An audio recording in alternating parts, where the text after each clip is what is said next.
Please welcome to the stage President and CEO, Buckeye Power and OREC, Mr. Craig Grooms.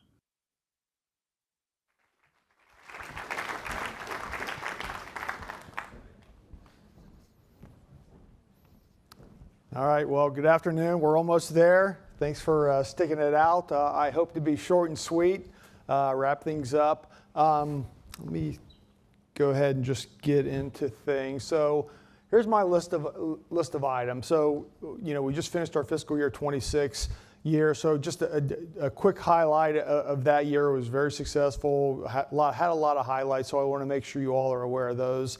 I'm going to talk about data centers, power generation, and transmission. We've all heard a lot of information today about that. We all read a lot about it. I don't want to get into the numbers as much as put some context around what we're hearing and try to appreciate and connect it to what we're doing and what the rest of the industry is doing. Regulatory uncertainty, Mike got into that. We all hear about it. My most recent upfront essay was about all the regulatory uncertainty. I'll touch on that a little bit. Really talk about the value. Events like this really, go to and are specific examples of having a strong cooperative network. And then a few things as we sort of look out over the horizon, what we're expecting. So here's our updated first time in use fiscal year 26 highlights.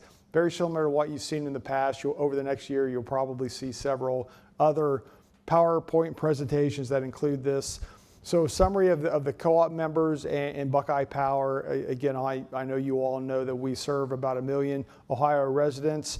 We had the highest sales of all time during fiscal year 26, 9.5 million megawatt hours.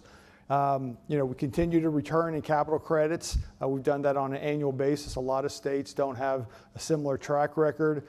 Operating revenues near $1 billion. We have 1.6 billion in assets.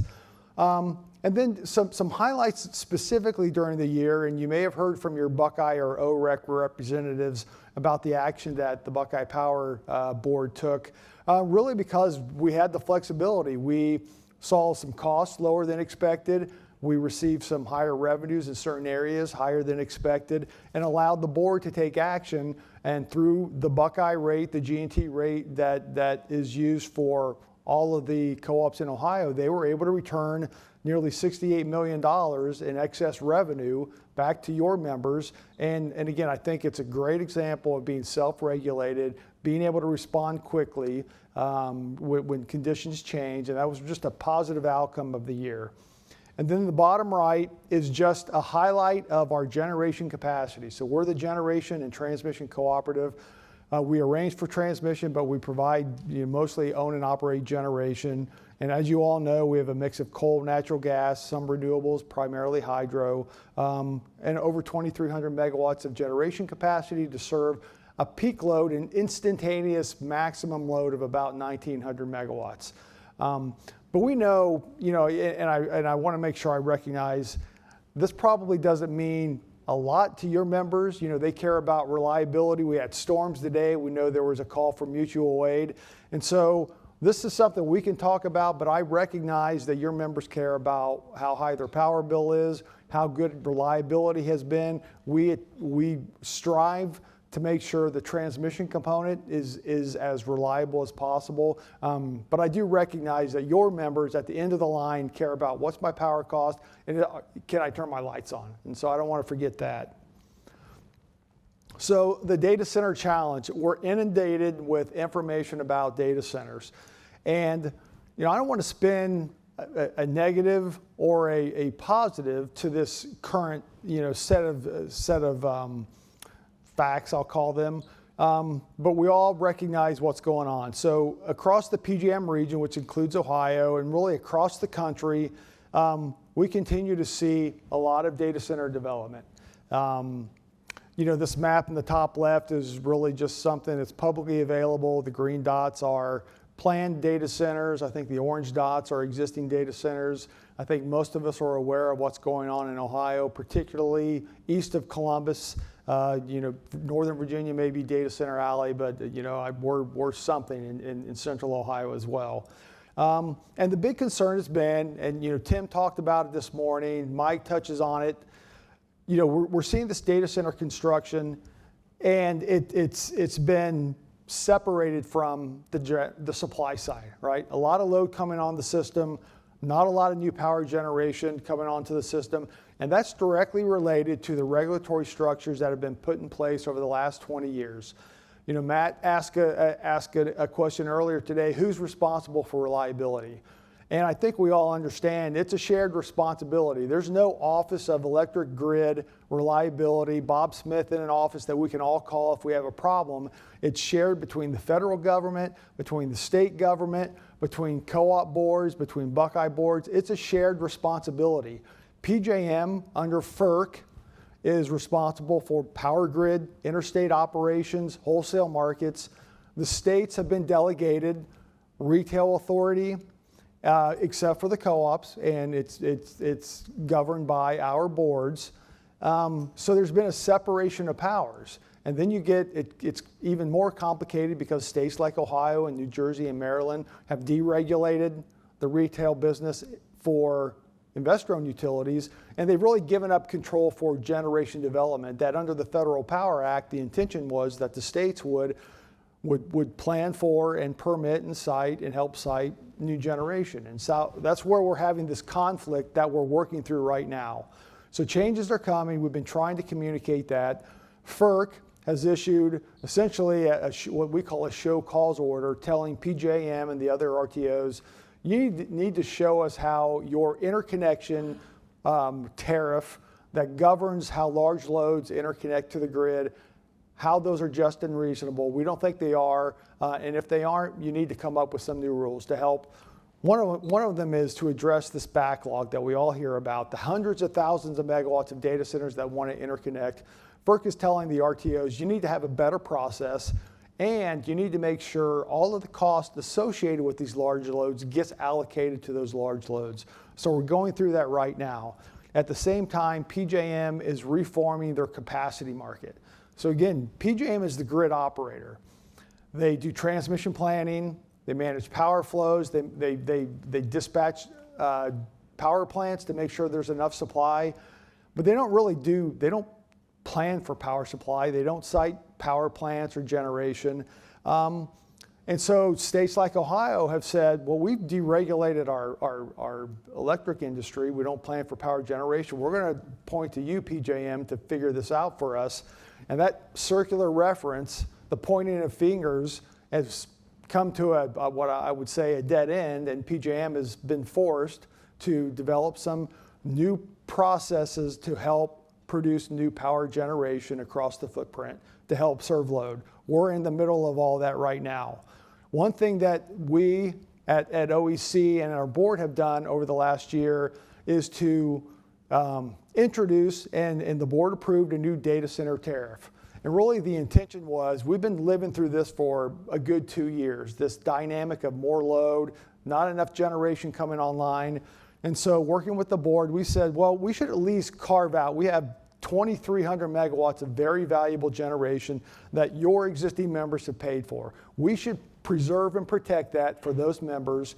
And by doing that, we can allocate any future generation and transmission cost. If it's related to a data center, we'll have an approved formal process to do that.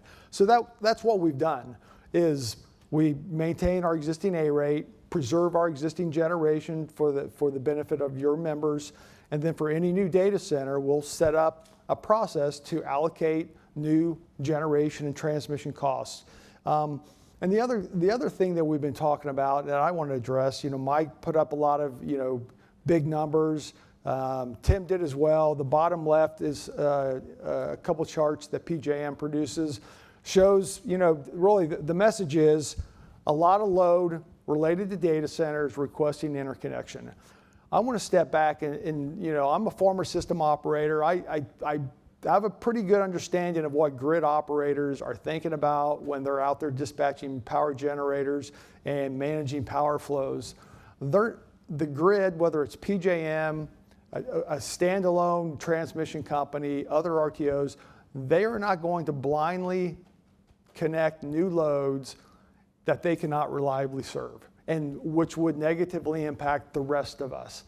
And so we see these projections, and it seems like, how is this possible? Hundreds of thousands of megawatts of data centers. We're not going to have new generation. The power grid is going to be a mess. We're going to have blackouts. And I'll be the first to say that's not going to happen because it's just not based in reality. There is some there's a fixed amount that I think PJM, the other grid operators, will reliably connect. We're already hearing language coming out of PJM and formal rules saying any of these new large loads coming on the system without new generation, we're going to consider that interruptible load until there's enough generation. And so we're seeing versions of this sort of, I'll call it conservative grid operations. We're in the early stages of more load coming on, not a lot of new generation, and they're going to have conservative operations. I think PJM will be quicker to interrupt loads, primarily data centers, as we get into stressed conditions, hot and cold weather. They'll call for demand response. So I have faith that the grid operators, they know how to balance the system, and they don't have the authority to just blindly operate the system they get to a point where it just cascades into a blackout for all of them. So that's the one thing that I don't think it's talked about enough. We hear about all these massive new loads, generation being slower. First of all, I don't think there's going to be as much load as they say is going to come on the system. I think generation will catch up over the next 5 to 8 years, and then we'll be able to maintain a balanced grid. I think from the high voltage level, I think we'll maintain reliability, and we'll continue to worry about cost, distribution reliability for your members. And I just want to make sure we don't get caught into this vacuum of bad information and concerning information without recognizing that there's a lot of, I think, knowledgeable and good operators, good planners that will keep the system reliable. Power generation and transmission. So Alicia got into some details about SMRs and nuclear. I think you all are hearing, natural gas is the one response to all of this load that we're hearing about. It's available, it's proven, it's not quite out as much, it's not out of favor as much as coal, but it's a provable technology. We're hearing about General Electric, Siemens, Mitsubishi, record orders, demand for new turbines. I think we'll continue to see that. The important part is that all of these power plant developers are still looking for that off-taker. There's a lot of plans for new generation, but they're still trying to make sure there's somebody to pay for it. And there's much less interest in taking speculative, or making speculative decisions on wholesale markets, hoping that those markets provide enough revenue to finance their new power plant that might cost $2 or $3 billion. So natural gas turbines are going to get built. We're in the early stages of that. Nuclear, I think you heard loud and clear from Alicia, there's a lot of concerns. She did have one slide that really interested me. A lot of these test sites are on federal sites, whether they're military bases. And it goes to the point that we've talked about because of what we heard in Georgia, the cost concerns for new nuclear, whether it's SMR or large reactors, who can afford to pay for these? State commissions, they're going to be very cautious about approving any new nuclear reactors because of what happened in Georgia. So who's that left? Who does that leave? It leaves the federal government, who really doesn't, outside of TVA and a couple federal power agencies, the federal government really doesn't provide electricity to retail members, so that's complicated. We have a very decentralized and fragmented system, which is good in a lot of ways, but it makes doing things difficult sometimes. And so the federal government, I don't want to say they have the money because they'll print the money, but they have the resources to fund new technologies like nuclear, and that's why DOE does a lot of, I think, research. But other than the federal government, it's the hyperscalers with the deepest pockets. And we're seeing versions of that where you're seeing a couple of the hyperscalers funding the restart of 3 Mile Island, buying long-term PPAs from existing generation. There's only a handful of former nuclear sites that can be restarted. So in terms of funding new and actually getting through construction into commercial operation, I'm very, I think very highly of nuclear technology, and I hope over the next 10 to 15 years we see that. But there's still a lot of uncertainty and a lot of regulators like you all and a lot of states that are very cautious about the cost of new nuclear.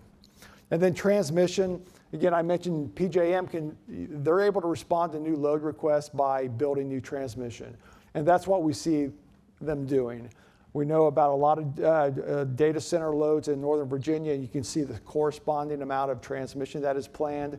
Central Ohio, the state of Ohio doesn't plan for new power generation, so AEP and the other transmission owners, their only response is to build transmission to import power. That's exactly what we're seeing in Ohio. And then over in Pennsylvania, the same thing, just trying to keep the grid reliable. New transmission will be introduced to make sure the grid stays reliable as we bring new loads onto the system. We talked a lot about, regulations. Mike did a great job of talking about the EPA. It's something that we watch very closely. We're very involved in that.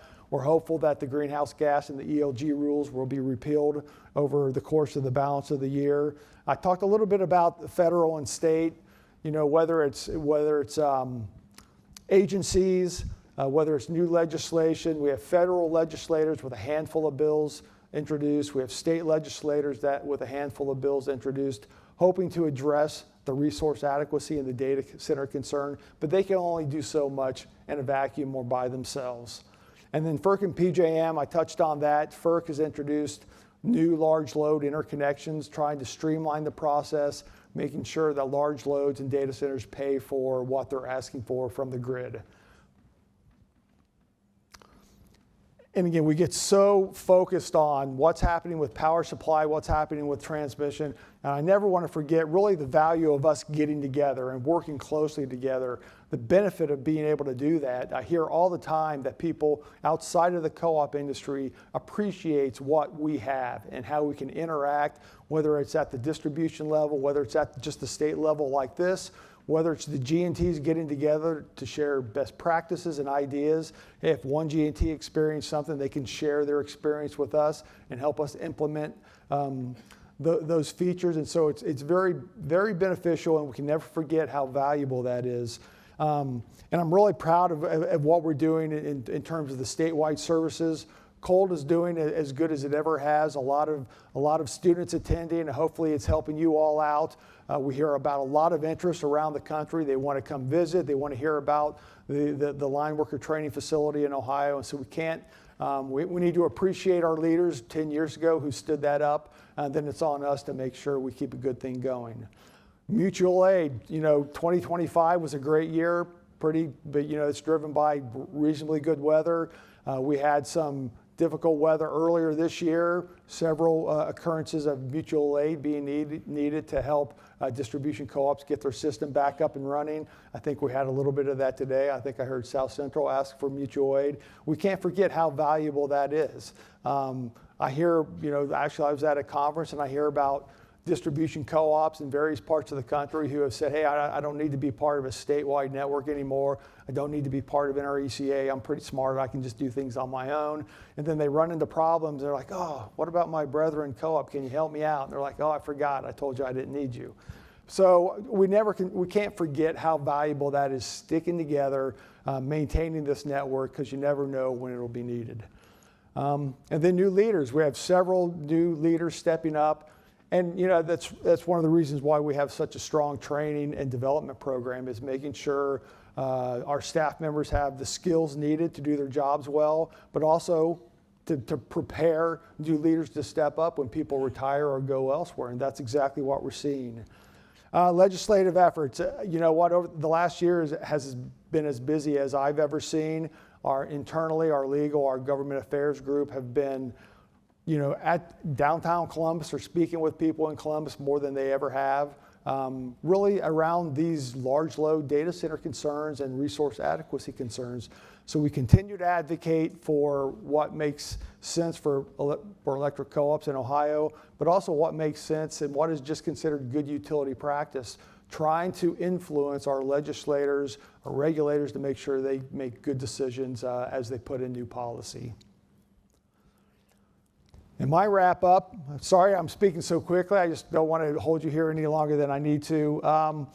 We start off with the value of owning and operating power generation. And we're seeing it right now. We didn't plan for this 5 years ago. We didn't plan for this 10 years ago. We're the beneficiaries of long-term planning that goes back for decades. Owning and operating power plants, whether it's coal, gas, nuclear, it costs what it costs. If we're operating in a wholesale market that doesn't reflect the cost of owning and operating generation, whatever type it is, that means it's a flaw in the wholesale market. It's not a flaw in owning and operating power generation to supply electricity. That's a fundamental, I think, understanding that tends to get forgotten, especially when we're in markets like PJM and people consider a wholesale market as an alternative to something tangible that produces electricity. So we have to appreciate that, and I think we need to maintain that mindset as we go forward over the future decades. I talked about the co-op network, more important than ever, especially when it feels so chaotic and there's a lot of frenzy and legislators at every level trying to pass new laws, trying to solve what they think is the problem, regulators making new changes, making new proposals. We're guided by pretty simple principles. It's like good utility practice. There's the right way to operate a power grid. There's a right way to operate a utility, and we try to influence the policymakers as much as we can for them to keep that in mind. So we're going to continue to do that at all the various the layers, federal, state, all the agencies in the federal government. We're going to continue to do that.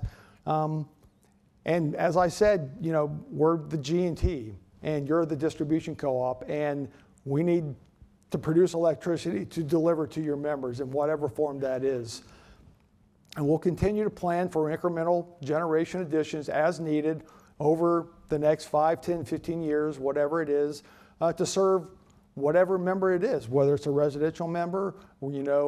I think about what we're experiencing right now, and data centers get all the attention, but also I think about what was the country like 10 and 15, 16 years ago. We were in a deep recession. There was no growth. It was easy. We didn't think times were great then, right? Because, we didn't even know about data centers, but we were concerned about not having any load growth. So I think, we need to really embrace as much as we can. There's a right way to serve these large loads, and I think there's a right way to maintain reliability, and I think we're getting there, working with our policymakers. But we also need to embrace the opportunity to grow your communities. And I don't want to say it's all on the back of data centers. We're reshoring more manufacturing. We're standing up new manufacturing. We're seeing residential growth in some co-op territories. So I'd like to think we need to embrace these new opportunities. And then if we have to serve these large data centers, let's do it in a responsible way. There's a right way to do it. I think we as a network in Ohio have created the pathway to do that. And I think the federal and the state governments are slowly working through that, but I think we'll get there. So I know I spoke really quickly. I think I'm over time. I appreciate you being here. Last night was a lot of fun. We didn't know really what to expect, but it was a great opportunity to catch up with each other. A good new experience for a lot of us. And this is a new setting here at the Fawcett Center, but I think it worked out well. So thanks, Missy. Thanks for everyone who put it on. I don't want to forget anybody, so I won't name everyone's name, but I thought it went off well, and I appreciate you attending and look forward to catching up with you in the future. So thank you.